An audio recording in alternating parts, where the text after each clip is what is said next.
Seja muito bem-vindo ao 9º podcast, O Construtor Cidades em Movimento. Hoje vamos falar sobre investimentos no mercado imobiliário.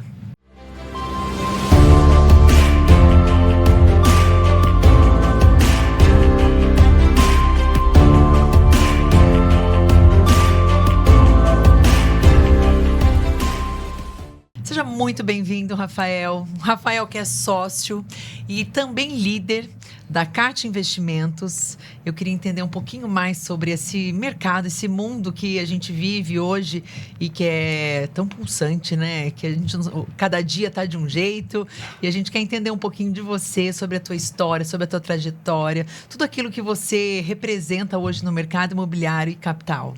Obrigado, Fernando, em primeiro lugar, né? Agradecendo a oportunidade de a gente estar aqui nesse movimento muito oportuno para a nossa cidade, né? Londrina sempre foi conhecida por ser um motor muito forte, tanto no mercado agrícola quanto no mercado imobiliário. Então, é uma satisfação. Obrigado, Felipe. Eu acho que esse podcast vem muito de encontro. Bom, a minha história no mercado imobiliário está nas minhas raízes. O meu avô foi pioneiro na cidade, uma das primeiras imobiliárias de Londrina foi montada por ele. E aí, meu legado não tem jeito, né? Qual foi a imobiliária? Imobiliária Franco. Ah, Franco. Meu avô, seu Antônio Franco, né? Acabou falecendo em 2018. A imobiliária daí, a gente encerrou as atividades, né? E eu nunca tive diretamente ligado ali na imobiliária, sempre no mercado financeiro. Comecei em 96, estagiando pelo Banco do Brasil. Me lembro que eu saía da faculdade, sou formado em administração, ia trabalhar no SESEC, ali na rua Tietê, ali, trabalhava com cheque. Acho que grande parte da galera... O meu avô ainda está no cheque, tá? No cheque. Trabalhava na compensação, da 1 às 7 da manhã. Aí, fiquei 2 anos ali quase, depois eu tive uma oportunidade no Itaú, comecei... Mas calma aí, vamos por partes. Vamos lá. Você, no mercado imobiliário, você teve algum contato com o seu avô? Trabalhou na imobiliária? Sempre. Fui criado por ele, né? Desde os meus 13 anos ali, na época ainda de colégio, eu saía do colégio e ia para a imobiliária. Sempre teve esse interesse pelo Sempre. Comecei como office boy lá. Que legal. E isso que me motivou depois de ir para o mercado financeiro, porque eu ia fazer os depósitos, cobrança nos bancos. E naquela época, na década de 90... Banco, né? Nossa, era uau, né? Era o gerente, o prefeito e o padre na cidade, né? Então, era o único lugar que tinha ar-condicionado, era banco, né? Eu amava, eu olhava aquilo e falava, meu Deus, um dia eu quero estar nesse ambiente, né? Aquela loucura, né? Enfim, então, aí começou essa minha paixão, mas desde sempre convivendo com ele ali, inserido nesse contexto na família, né? E daí, em 96, eu falei, não, eu entrei na faculdade, ele falou, e aí? Você vai vir para cá? O que você vai fazer? O que você decidiu? O que você decidiu? Daí eu falei, não, eu vou seguir minha trajetória no mercado financeiro. Aí depois desse estágio no Banco do Brasil, comecei no Itaú, ainda no Isso tudo aqui em Londrina? Tudo em Londrina. Varejo, ali na agência da Higienópolis, atendendo ali de coletinho amarelo, né? Os aposentados, os clientes ali no caixa eletrônico. Depois eu me tornei assistente gerente de conta. Aí tive a oportunidade de participar da primeira equipe do Personalité no Casarão. Eu montei aquela agência ali. No Piauí? Na Piauí. Em 2002 inauguramos aquela agência. Aí em 2004 para 2005 eu tive o convite do Safra para assumir uma cadeira na área de mercado de alta renda, segmento mais focado para o investidor. Foi aí realmente que eu canalizei toda a parte de investimentos. Aí eu direcionei. Já no Personalité, diferente um pouco do varejo, eu já estava... Você já sai daquele operacional e muda para planejamento, investimento. Isso. Aí eu já comecei e falei, não, acho que é por aqui que eu vou. O mercado de capitais estava se desenvolvendo, estava crescendo, o Brasil estava entrando numa esfera aí por conta do crescimento chinês, commodity, né? Então eu falei, poxa, acho que está um bom momento aí para mim focar. Aí passei pela agência também do Safra aqui em Londrina, depois toquei a operação da corretora da família e depois eu fui para a XP em 2016. Em 2016, eu fiquei 12 anos... Aí puro investimento Aí mesmo. Foi na veia, montamos um escritório, uma filial de uma operação bem grande, éramos um dos 20 maiores escritórios da rede, aqui em Londrina. Só que em 2022 não adiantou, o Safra bateu de novo na minha porta. Quis você de qualquer jeito. E aí a paixão falou mais alto, eu tenho um prestígio muito grande pelo banco, foi onde realmente me despertou. É um outro mundo muito mais corporativo, atacado. A pegada do banco é diferente, né? Você está desde quando até? Daí de 2022 para cá. Para cá. E hoje eu sou sócio e head na área de real estate da CAT, que é a maior operação hoje dentro do banco. Inclusive, fomos congratulados esse ano como a maior operação do banco, no melhor private, melhor escritório corporate e melhor escritório geral. Então, a gente realmente parabéns. hoje estamos quase aí com 3 bi sobre gestão já. Puxa vida. Estamos aí em 6 estados. Isso em São Paulo, daí você fica em São Paulo. Fico viajando, porque hoje hoje como hoje como a minha área de atuação é dar suporte operacional ali para os nossos assessores, né, na originação de negócios, todo orientado para o mercado imobiliário, então eu fico atendendo as filiais. Então, Entendi. semana passada eu estava em Florianópolis, semana que vem eu volto para São Paulo, onde que é a nossa matriz, e faço as filiais vizinhas. Quando que acontece essa guinada para o mercado imobiliário? Né? Você passa, é legal que a sua trajetória você vai na experiência bancária desde a porta da roleta do banco, amarelinho, e aí você vai direcionando para a parte de capitais, investimento mais amplo. Isso. Negócios, business. Investimentos. Quando que dá essa guinada? Foi uma oportunidade que te levou uma guinada para a parte do imobiliário? Ou teu vô, assim, lembrou Trouxe e você essa começou a mirar? Foi tropeçando ou foi intencional? Foi tropeçando. Literalmente. Não, a gente tem uma propriedade e a gente estava numa negociação ali. E aí eu comecei a entender, falei, poxa, acho que está na hora de eu tentar plugar a área de mercado de capitais, né, o meu elo no mercado financeiro, as minhas conexões nos bastidores, né, na Faria Lima ali, com a economia real. Então, ali eu falei, poxa, acho que tem uma brecha importante aqui. Uma oportunidade. Foi logo depois, ali no pós-pandemia ali, Selic a 2%, de repente a gente virou a Suíça, né, do mundo aí. Durou pouco, mas... durou pouco. Né? E ali a gente viu uma explosão, né? Acho que não foi só Londrina, foi no mercado imobiliário geral, né? Principalmente a parte de loteamento, terrenos, condomínios. Crédito, enfim, né? Crédito a juros crédito baixos, barato, né, Felipe? A galera acelerou, tirou dinheiro do banco e foi para o mercado imobiliário.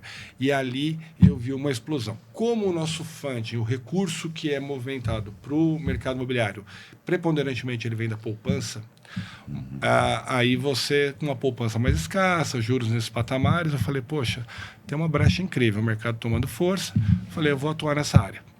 E aí, claro, fez valer a patente, o nome do meu avô, enfim, né? Porque aí as conexões também locais já começaram a me procurar. Era um nome conhecido nessa área. Isso, aí obviamente, isso eu devo muito a esse legado que ele me trouxe, e aí, que ele me deixou, e aí, obviamente, que eu comecei a explorar isso.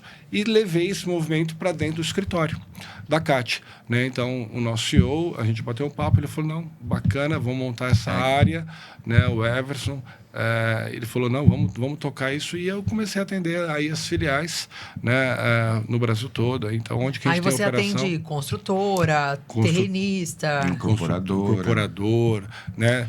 Como funciona essa parte, né?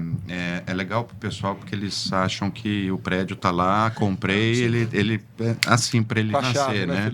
Com a chave, nasce na chave. Mas como que você até chamou a atenção da questão que basicamente o recurso estava nas poupanças. Hoje, como você vê esse funding do mercado imobiliário? Ele ainda conta muito com esses créditos, caixa, etc. Tal, ou não? Você já tem grandes formações de fundos para alavancar o setor. Como que está isso hoje? Muito bom o que você me falou agora, porque eu estava até olhando esses números recentemente. Eu também dou aula, né? Na área de real estate, FGV, enfim. Faz de tudo um pouco. Faz de tudo um pouco. Mas a parte educacional é minha paixão. Isso aí é onde que eu gosto de... Relaxar. Enfim, e aí eu estava vendo. Foi a primeira vez, em 2025, que o mercado de capitais, ou seja, fora o SFH, porque a gente tem aquele sistema financeiro habitacional, que é o tradicional, o incentivo à produção, plano empresário, que são aqueles produtos de prateleira que as consultoras já acessam ali via bancão, tá? E aí o mercado de capitais, com esse funding da poupança escasso, que é o que movimenta esse fluxo nesse mercado do SFH, ficou escasso o movimento se deu todo para o mercado de capitais. E investidores que, obviamente, gostam da tese do mercado imobiliário, é uma questão, uma característica muito forte no nosso país, né? Esse braço imobiliário. Então, começaram a fomentar muitos negócios. Em 2025, o mercado de capitais fomentou mais crédito para a construção civil do que o sistema tradicional. Então, 2025. 2025. Então, isso realmente... foi a virada? Então, foi a virada de chave. A gente começou a ganhar muito mais corpo. Isso também, querendo ou não, começou a chegar na porta do incorporador, do construtor, né? O setor de logística com os grandes players internacionais. O que abriu para eles, para incorporadores, opções. Onde buscar recurso para porque se eu não tenho ali no bancão, eu tenho meu negócio não pode parar. Né? Mas isso quer dizer que então as pessoas hoje procuram muito para fazer o investimento.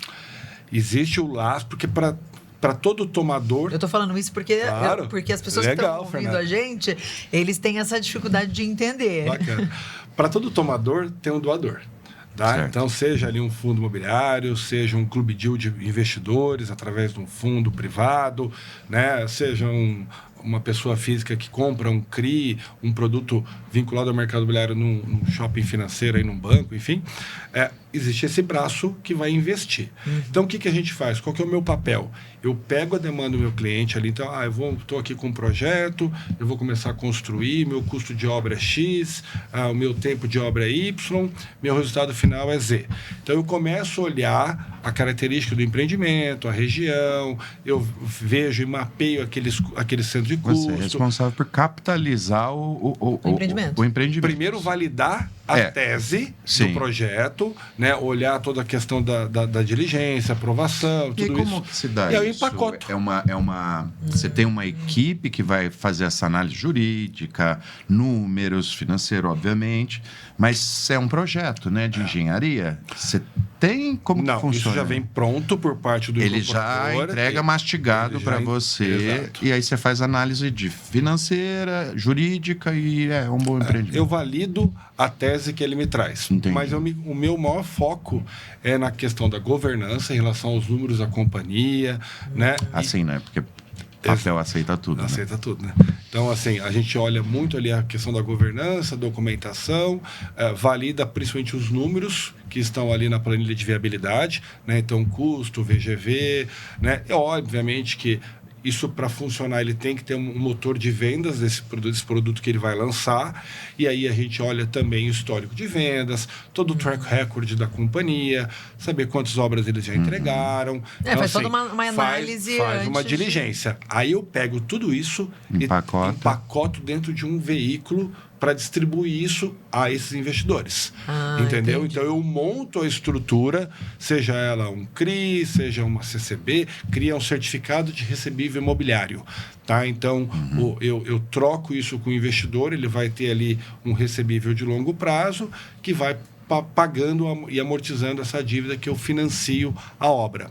Sempre o empreendimento como lastro e garantia fiduciária dessa operação. Então, tem toda uma diligência, um preparo, né? Depois a validação e depois a distribuição. Então, a gente tem todo um ciclo da nossa esteira de crédito no mercado imobiliário que a gente promove. Isso é muito legal, porque eu sempre me perguntei, e a gente já fez vários podcasts com construtoras que...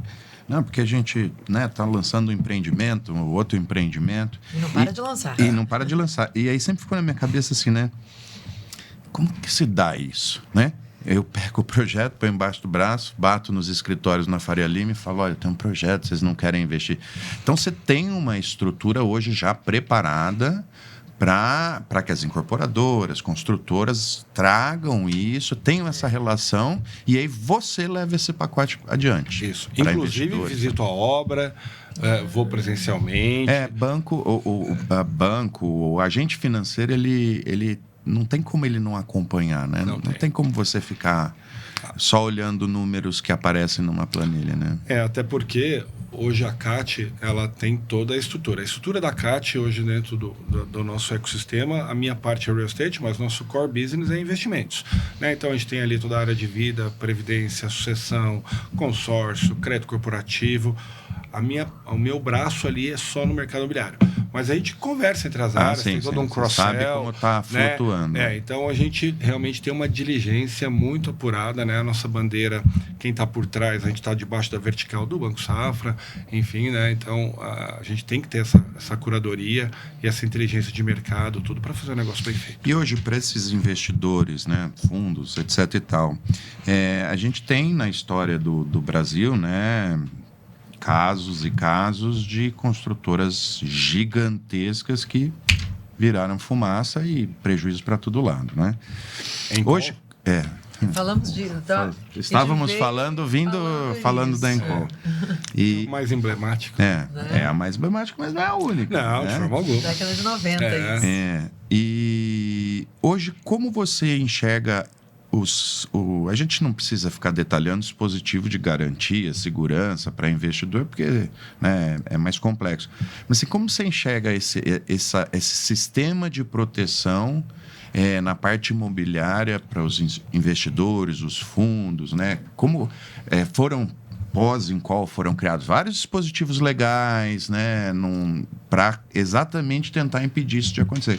Você considera, olhando o Brasil versus, sei lá, Estados Unidos, mundo, a gente está bem maduro nesse sistema? Olha, o Brasil, a nível de sistema financeiro, como diz o outro, que contempla não só isso, mas o nosso sistema financeiro mesmo, a blindagem é muito forte. A alavancagem do sistema bancário do Brasil é muito pequena em relação a mercados desenvolvidos, como propriamente Estados Unidos. Haja visto o problema que nós tivemos ali no final ali 2008, 2009, né? O subprime ali, que isso aí espalhou para o mundo inteiro, né? Foi um problema gravíssimo, mas muito por essa questão de alavancagem, sem muitos critérios, né? Vai confeccionando o título do título, produto do produto do produto. Isso, o refinanciamento. O A, B, C, D, E, F, G. É por aí. Então, assim, eu considero sim, tá? A matriz de proteção no Brasil pelos órgãos reguladores, pelo sistema financeiro, bastante blindado. É inevitável que uma hora ou outra, né, você pode ter um problema. Né? Até por mudanças, não por política econômica, juros. Não necessariamente a gente está falando de coisas ilícitas, né? Você pode ter uma mudança de cenário e aquela mudança não estava... O sistema não estava preparado dele dar uma balançada. Exato, né? Isso de fato. Por exemplo, a gente estava falando desse movimento da Selic pós-pandemia, né? Chegou a 2, de repente bateu aqui. Pula 15. Esse estilingue aí é muito complicado. Em muito pouco tempo. E num intervalo de tempo muito curto, né? Então, a empresa que se alavancou com crédito a 2, 3, 4, hoje está vendo a 15, é difícil. Então, no meio desse cenário, você acha que nós estamos no momento de oportunidade ou de cautela? Eu entendo que... Qual é a foto que você está vendo, assim, no mercado imobiliário? O cenário hoje, né? A radiografia que eu enxergo é que a gente viveu os últimos... Tomem nota, moçada, que hora é a parte boa. Os últimos 25 anos, a gente conviveu num cenário de juros muito baixos, no mundo inteiro. Né? A gente não pode imaginar o Brasil trabalhando aí na casa de 4, 5, isso não é patamar de juros Brasil. Vamos considerar aí uma Selic na casa de 10, 10, 12, seria um número razoável aí. Né? Mas, historicamente, o Brasil sempre teve essa taxa de juros um pouco maior do que o mundo. Sim. Só que o mundo inteiro é uma impressão de dinheiro absurda. Ali começou nos anos 2000, ali com a China abrindo mercado, 2001 teve o World Trade Center, guerra, juros baixos, motiva a população a consumir, a economia não pode parar. 2008, subprime, explosão, baixa juros, imprime dinheiro, coloca dinheiro no banco, joga os títulos para debaixo do tapete e empurra a dívida para frente. Deixa a gente bem doida. 2021, 2020, pandemia. Não tem o que fazer, lockdown, imprime dinheiro, benefício e vamos. Você está falando de um sistema financeiro que está artificialmente empurrando todo mundo para continuar consumindo, continuar crescendo. Porque senão a máquina para. E isso aí, teoricamente, nos educou de maneira mal nos últimos 25 anos. Eu entendo agora, com uma hora essa conta ia chegar. A gente está vendo a inflação, o calor que os bancos centrais estão tendo aí no mundo afora para conter essa inflação. Os países desenvolvidos estão com dificuldade de segurar esses juros. Exatamente. Né? Ele força para baixo. Os Estados Unidos mesmo coloca muito dinheiro e e os juros vai puxando. Vai puxando. E a gente está vendo agora aí, o próprio anúncio do Federal Reserve, é bem provável que suba os juros ainda esse ano nos Estados Unidos. Né? Toda aquela ideia que nós tínhamos de redução de Selic ao longo desse ano, através do Boletim Focus, o Banco Central também já falou, olha, veja bem, não é por aí, a inflação está ameaçando o teto, já tem uma expectativa acima de 5%. Então, esse cenário não adianta, a gente vai ter que entender que talvez a gente vai pagar um preço por ter tido um juros muito baixo ao longo dos 25, 30 anos, e agora a gente talvez passe para um juros neutro numa régua um pouco maior. Diante disso, imóvel, ele sempre foi um ativo que sustenta a inflação a longo prazo. Ativos reais, na verdade, é o que te blinda do efeito inflação a longo prazo. Então, eu imagino, e aí eu faço um exercício até de maneira didática. Se você vender uma X6 nos Estados Unidos, não estou falando de dólar com real, não. Sim, tá? Dinheiros com dinheiros. Tá? Você vender uma X6 nos Estados Unidos, você vai comprar 5 metros quadrados em Nova York. Você vender uma X6 em Londres, você vai comprar 6, 7 metros. No Brasil, você ainda compra 45 na Faria Lima, em São Paulo. O que eu quero dizer? Atrativo. Está muito barato o preço do imóvel ainda no Brasil, por incrível que pareça. Tá? E você vê o fluxo de dinheiro de fora entrando com esse objetivo? Seja para os fundos, que você estava falando agora há pouco, ou seja também para a aquisição. O ano passado, a outra motriz forte do impulso no mercado imobiliário, principalmente agora com logística, que é a grande coqueluche agora aí, com os grandes players vindo, né? O famoso BTS, Build to Suit, aí, que a gente também opera muito bem isso dentro da nossa operação. A gente está vendo uma demanda e um dinheiro realmente vindo forte para esse nível de infraestrutura. Os próprios data centers, que agora a inteligência artificial é a nova corrida do ouro. Você tem que ter ali terra, você tem que ter... Então, você tem que montar esses parques que vão dar essa sustentação nesses data centers. Então, eu vejo, sim, para esse movimento bastante forte, o fluxo. Agora, só voltando... Então, eu entendo que o mercado está... E se está barato, se está assim nesses níveis, com a Selic a 15, a 14,25, se juros baixando aí e vai baixar, aí explode. Num patamar mais confortável. E o nosso poder de compra, a gente tem, né, não é novidade para ninguém. Se você olha o que você comprava há 5 anos atrás, 10 anos atrás, hoje você não pega mais. Não. E daqui a 2, 3 anos, e assim vai. Né? Então, eu vejo a nível de ancoragem patrimonial, um bom racional, essa blindagem contra o efeito inflação ao longo prazo. Então, eu entendo que é um movimento bastante importante. Você falando, você me traz uma sensação, me corrija se eu estiver enganado. A sensação que eu tenho, assim, diante de um cenário de um mundo que aparentemente está com o potinho cheio, né, e vive tirando de vez em quando uma canequinha ou outra para dar uma esvaziada nessa piscina, quando a gente olha para o Brasil ainda tem tanto no que crescer, e aí eu não estou falando só de produção, eu estou falando de áreas a serem habitadas, de empresas a serem montadas para explorar uma mineração, para explorar uma fabricação de alguma coisa. Ou seja, o mapa é tão grande e tão pouco explorado ainda que quando você vincula essa ideia de um campo um pouquinho cheio São Paulo, um pouquinho cheio ali, e quando você vê isso realmente produtivo, você tem a necessidade obrigatória de uma demanda imobiliária gigantesca para isso. Não só de habitação, mas de infraestrutura, construção, etc. e tal. Sim. É isso que você está enxergando? Por exemplo, Minas, a gente está com déficit de galpões logísticos no estado de Minas. Quem tem o preço do aluguel está subindo, uma questão de choque de demanda, é natural. Né? Então, você tem todo um elo ali do agronegócio no centro-oeste que você não tem estrutura nem de armazenamento, né? Você não tem estrutura logística, você não tem grandes CDs. O nosso espaço territorial, Felipe, como você mencionou, é absurdo.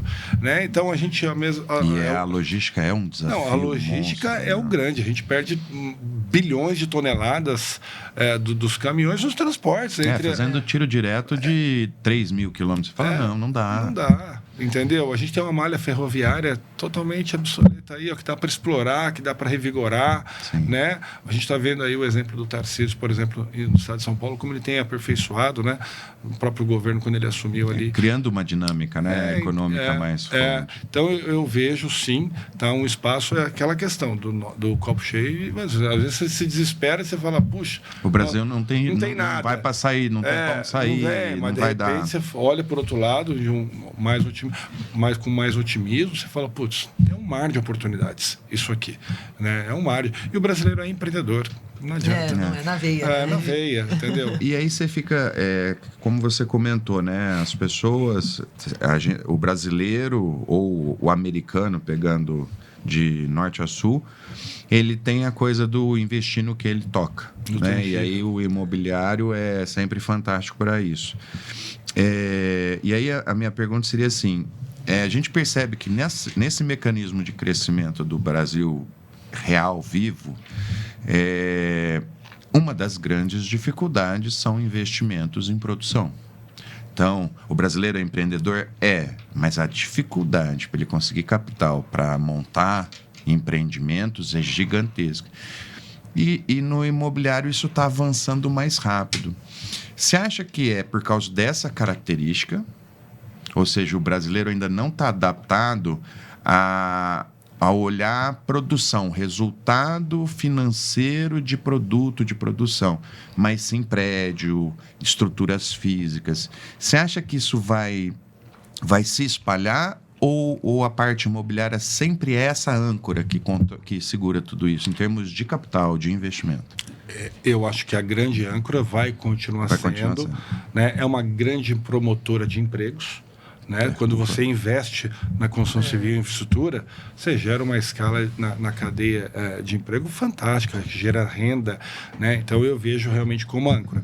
E é o que você falou, o brasileiro gosta de investir naquilo que ele vê, naquilo que ele pega. Então, tanto o braço do agro, que está passando por uma dificuldade agora, né? Por conta das commodities, enfim, então está passando por um problema bastante grande de crédito também, né? Um crédito mais escasso, mais seletivo.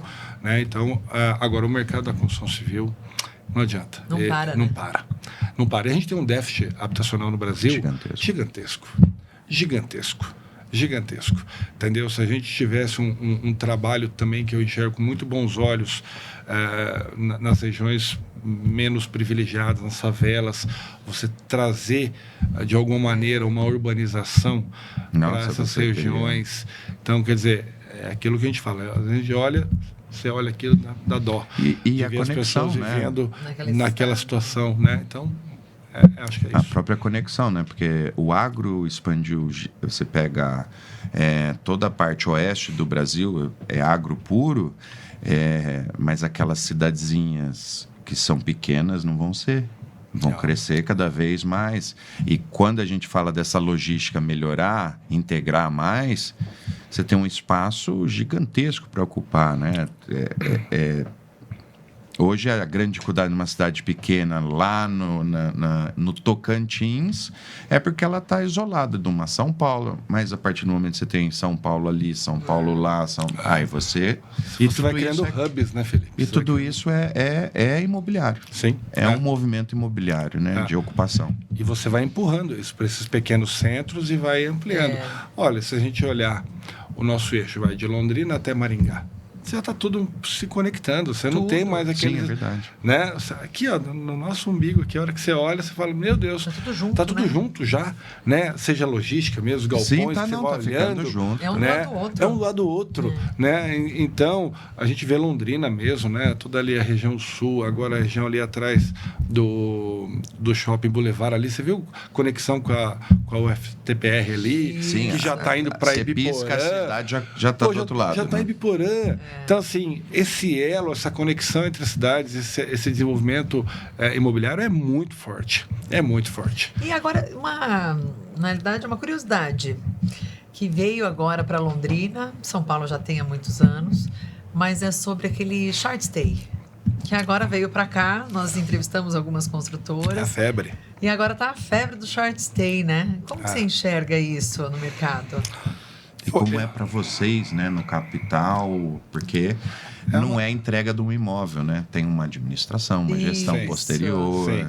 É uma tese que eu gosto, tá? A gente olha isso também, porque antes você tinha lá um apartamento de 300, 400, Isso, 500 era tudo metros, gigantesco. era 4, 5 quartos, suíte, 10 garagens, né? Isso acabou. Morreu. Né? Morreu. A gente teve aí, infelizmente, desde da série histórica que é apurado, os cartórios apuraram que o ano passado a gente teve mais divórcios do que casamento no país. Isso, mas o que isso, né? As famílias ficando menores, né? Os filhos saem de casa, enfim, então você está vendo uma consolidação de apartamentos menores, 40, 50, 60 metros, isso já é grande, né? As pessoas cada vez mais tendo independência, morando sozinha. Então, hoje, a mobilidade é muito você morar perto de estações de metrô, ônibus, perto do trabalho. Isso que está ganhando força. Qualidade de vida, né? Qualidade de vida, você ter todo um ecossistema ali, wellness, de saúde. Que a pandemia foi uma inflexão, né, nesse processo. Né? Total. Então, eu vejo como uma tese muito bacana, seja para o investidor a nível de renda passiva, né? E aí, ao invés, de repente, dele estar posicionado num papel, que é você investindo num fundo imobiliário, por exemplo, em bolsa, ali você tem um ativo real, né, como lastro, né? Então, existe uma distinção. Claro que você tem ali os custos, tem eventualmente uma vacância, enfim, mas eu acho que é uma tese que veio para ficar, né? Que vai tomar um espaço. Londrina, né, por exemplo, faz quanto tempo que a gente não vê um hotel novo, um projeto de um hotel Nós comentamos isso com uma construtora, que ele falou, gente, nós fizemos as contas, acho que faz mais de 10 anos que não tem um hotel novo, né? algo... Então, quando você tem um grande evento, uma rural da vida... E não é por falta de hóspede. Não, muito pelo contrário, você tem uma demanda muito forte. Então, já que você não tem esse empreendimento hoteleiro, quem ganha espaço? É o short stay. É o short stay. Sim. Entendeu? Então, assim, mesmo que forçado, você vai, porque como que você vai atender esse pessoal? Né? Não tem jeito. E como você vê fazer uma conexão com o short stay?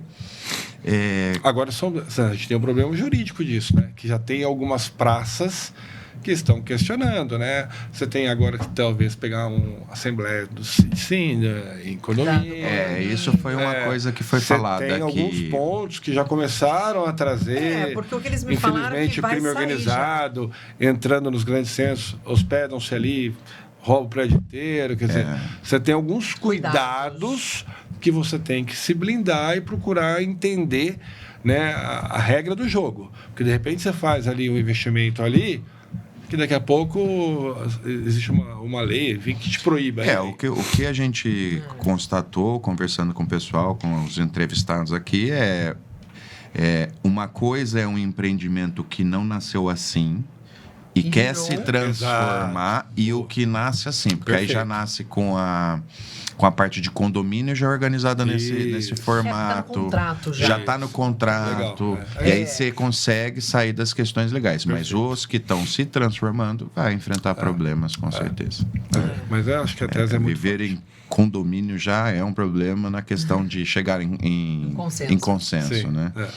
E nessa questão de serviço, né, tem a teoria de que as pessoas vão parar de comprar carro e vão alugar carro, tudo vai virando serviço. Como é que você enxerga, e o próprio short stay, no fundo, também é isso. Como você vê isso no mercado imobiliário, esse movimento, né? Antes as pessoas físicas eram proprietárias de imóveis, ponto. Eu tenho 3, o outro está melhor de vida, tem 10 e tal. A partir do momento que isso vai criando uma nova tendência, você vai tendo corporações donas das propriedades, né? Então, as pessoas físicas elas passam a ser usuários de propriedade.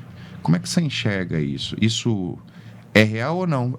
Um vai conviver com o outro? Não? Eu acho que os dois convivem bem, né? Eu entendo, acho que a gente tem que ter a nossa moradia. Acho que o primeiro objetivo, eu ainda sou com aquele pensamento um pouco mais distante, assim, acho que a casa própria. A casa própria.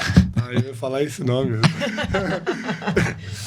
Então, eu acho que é importante, né, para você ter um refrigério, saber que aquilo é teu, nunca ninguém vai tirar. Então, acho que eu ainda entendo que o brasileiro tem esse sonho. É claro, qual que era o nosso sonho quando você tinha próximo dos 18? A gente era mais fixo, né? É? O carro. Eu lembro que eu fiz 18 anos. Você não via 17, você tava... Nada, na manhã eu tava comendo unha pra tirar a carteira. Detran, né? 18 às 8 da manhã. Nossa, eu tava lá no Detran. Né? Então, hoje pra gente é um veículo, né? Entendeu? Hoje, você perguntar, eu tenho 2 filhas, perguntar, não quero ter carro, não. Mudança de geração, né? Mudança de geração. Entendeu? Isso talvez replique isso, essa tese também no mercado imobiliário. De você querer, sabe? Você fala, poxa, eu quero ter isso, eu quero conquistar esse sonho, eu quero subir esse degrau na minha vida. Talvez, e não por falta de capacidade, não, mas de repente olhar o investimento, falar, quero investir em viagem, sei lá, quero estudar fora, quero cursar, quero, sei lá, enfim. Então, outros pensamentos. Quero investir meu dinheiro no banco, deixar aquilo ali como uma renda para mim viver. Eu acho que essa é uma mudança cultural que a gente passou nos últimos 50 anos, né? Nós todos aqui somos da geração que era acumular patrimônio. Sim. Né? Para deixar para filhos, herança, E hoje, assim, hoje não, já faz um certo tempo e a pandemia é outro momento também que dá uma inflexão nisso, é o quê? Deixar o quê? Né? Cada vez mais eu escuto a frase, você não vai levar nada pro caixão. Cada vez eu escuto mais essa frase, ou seja, e essa geração nova, ela tá vindo para experimentar. Sim. Né? Ela não quer ficar, né? A casa é minha, mas eu tenho que cuidar da casa, tem custo, eu quero usufruir, né? E também, por outro lado, a gente não é mais fixo. Sim. Né? Você mesmo disse, eu estou em São Paulo, estou aqui, estou ali, estou lá, ou seja, não é mais aquela coisa, nasci, cresci, morri aqui nessa cidade, quase não saí. Então tem mudanças que geram isso, né? Então é essa mudança que eu entendo que talvez pode aí ser um movimento de ruptura, talvez mais à frente. Eu acho que as teses combinam bem, né, na tua pergunta hoje, mas no futuro talvez esse racional mude.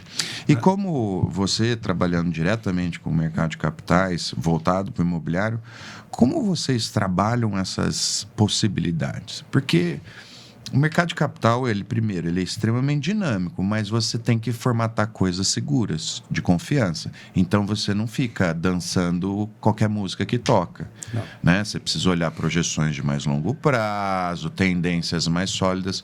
Como que vocês fazem isso? Como que você enxerga isso no teu trabalho agora, falando especificamente?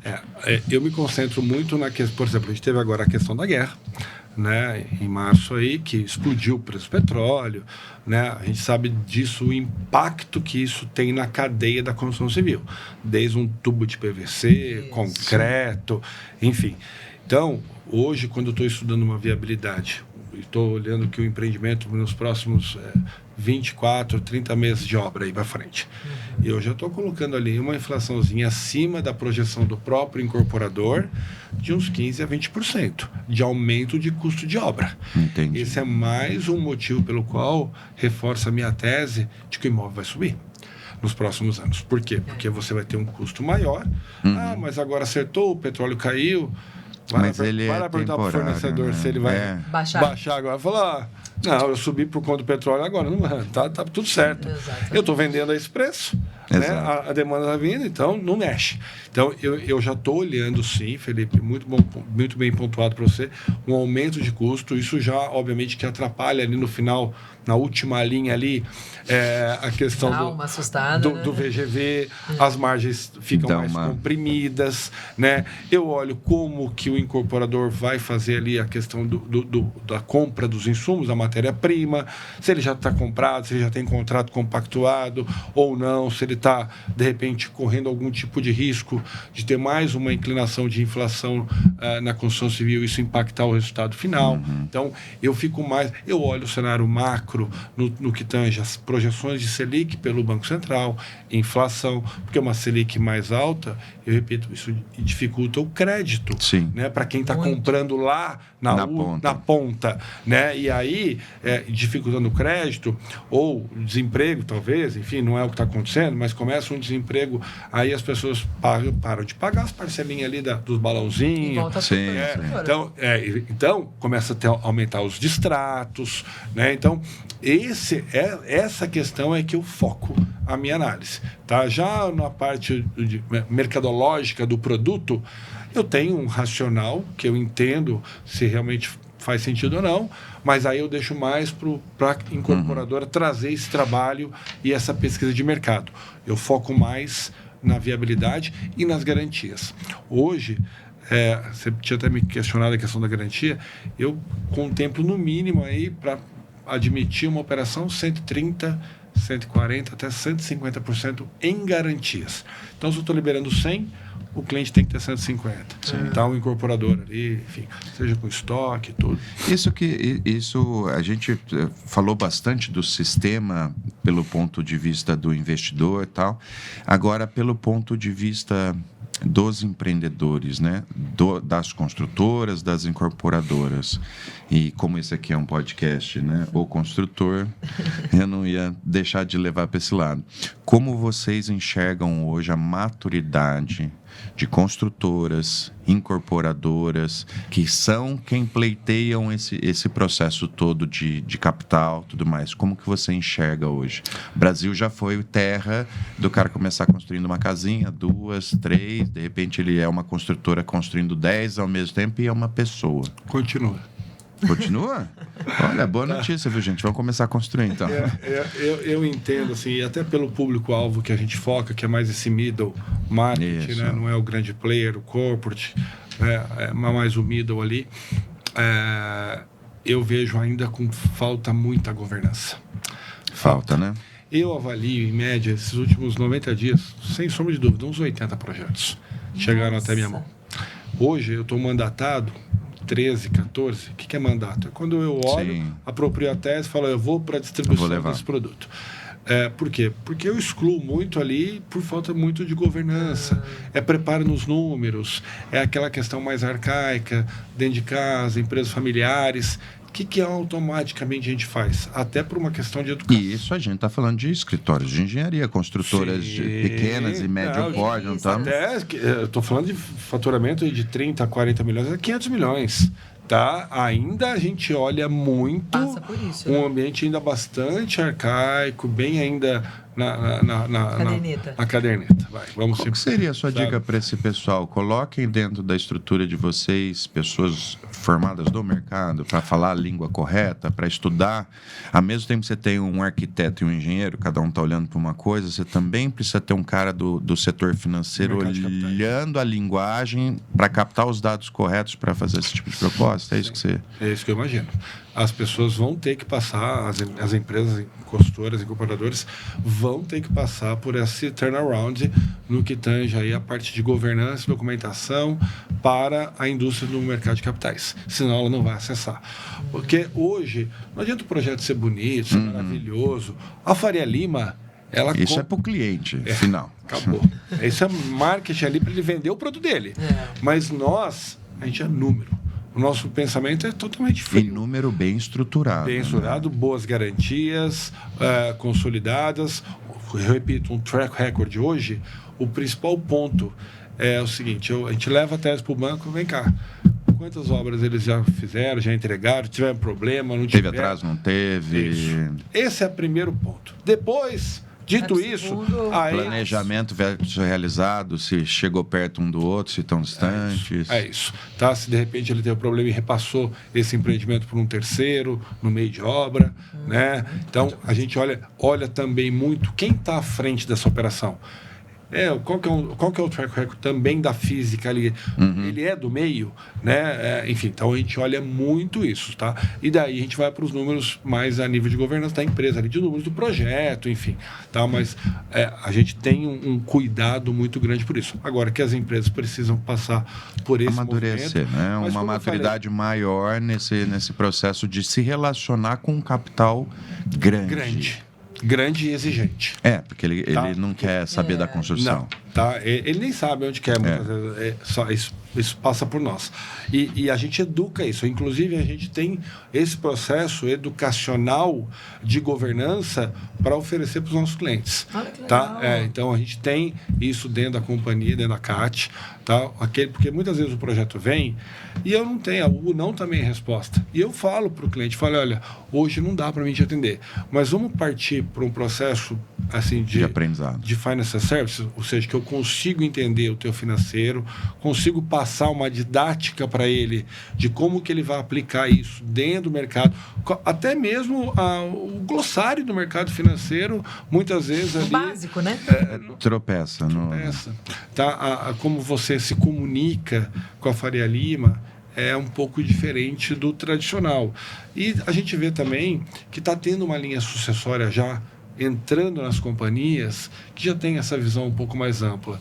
Porque o fundador, ele se comunicava com quem? Com o gerente do banco. Sim. Né? Direto. Né? Hoje nem gerente do banco não tem mais, está acabando. Quer dizer, tudo, né? tudo online e documentos, né? Documentos. Vão no fluxo. Então, a gente, e até por esse momento que eu te falei, do funding escasso no sistema tradicional e o mercado de capitais ocupando esse gap, a linguagem vai mudando vai junto. Se aprimorando, a governança vai ter que ser aperfeiçoada, porque senão eles não vão acessar esses bolsos específicos.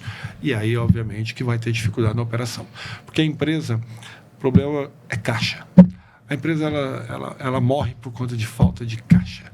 Né? A gente vê muito no loteamento. O famoso ninguém morre porque está devendo, morre porque não tem caixa. Exato. Entendeu? Por exemplo, loteamento. Você vende lá em 120, 240 meses. Pô, você tem que construir um negócio em 3. Como que você faz isso? Sem você ter uma securizadora, um FDIC, alguém por trás ali para alimentar esse funding de curto prazo. Eu vendo no longo, eu vendo no longo e gasto no curto, aí não tem jeito. Tá? Então a gente olha realmente para esse momento. Ensinar, trazer uma disciplina, trazer governança, preparar e daí avançar para uma questão de captar esse dinheiro no mercado. Gente, muito legal.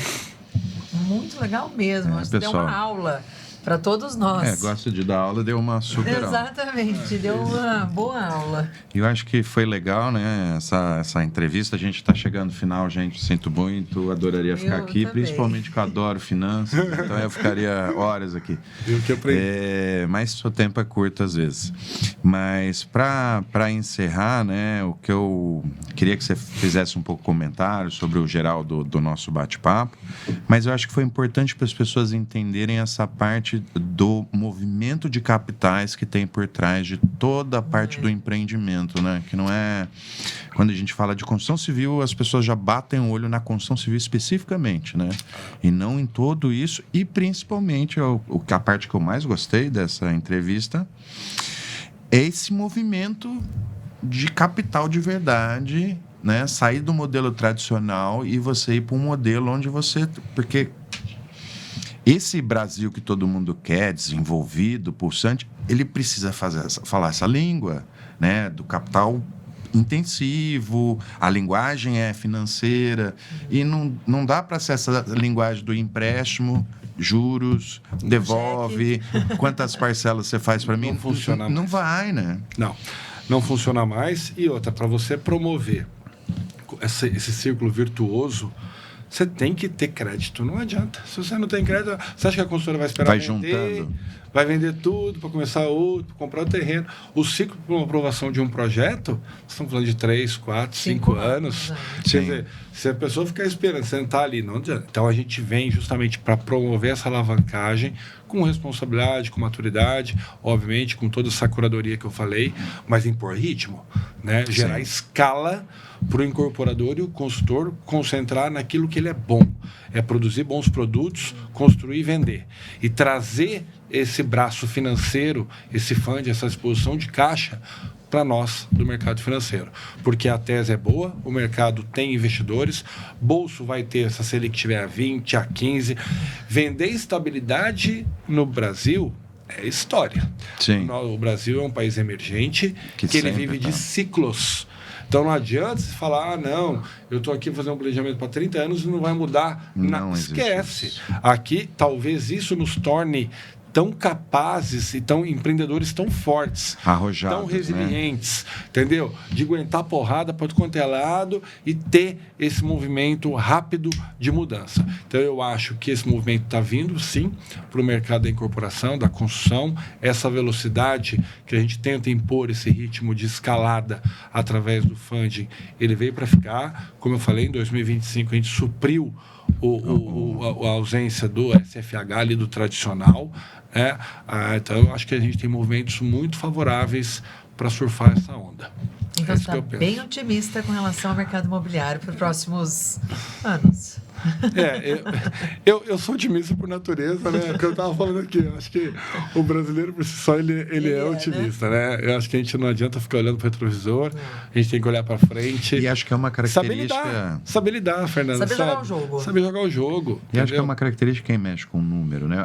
O que eu mais gosto das finanças é que ela é capaz de te mostrar o que seus olhos não mostram, né? Ou seja, às vezes a gente vê muita placa de aluga e a gente fala, ixi, o Brasil está indo de mal a pior, tal. E não é que está indo ou não está indo. São ciclos. São ciclos. Mas os números te mostram projeções de ciclos, que aí você vai conseguindo enxergar coisas que andando na rua você não vai ver. Exato. Né? Então isso é bem legal. E assim, você compra aos sons dos trovões, né? Você vende aos sons do violino. Então, na hora que tá todo mundo... O marketing tá aí pra isso. Tá tudo acabando, não sei o quê, juros lá em cima, essa instabilidade política, econômica. Se posicione. Sim. Porque depois... Você vai surfar. Não, daí depois a onda já passou, aí não adianta, né? Aí então, você vai pagar 5 vezes o que? Exatamente. Né? Então, e mercado imobiliário, como eu falei, né? Aprendi isso desde quando eu nasci em casa. Meu avô falava, compra. Não vende, só compra e deixa. Eu vou falar isso até hoje. E você vai ganhar dinheiro. É verdade. Né? Eu As vou grandes falar fortunas dos grandes bolsos aí estão concentrados, né? As famílias mais ricas do mundo aí, o ativo é imobilizado. Né? A gente sabe que as grandes fortunas estão em imóveis, né? A gente vê a tese do McDonald's. Sim. O cara ganha dinheiro no real estate. Ele não ganha dinheiro vendendo hambúrguer. Não é o hambúrguer que faz ele ganhar dinheiro. Né? Faz o...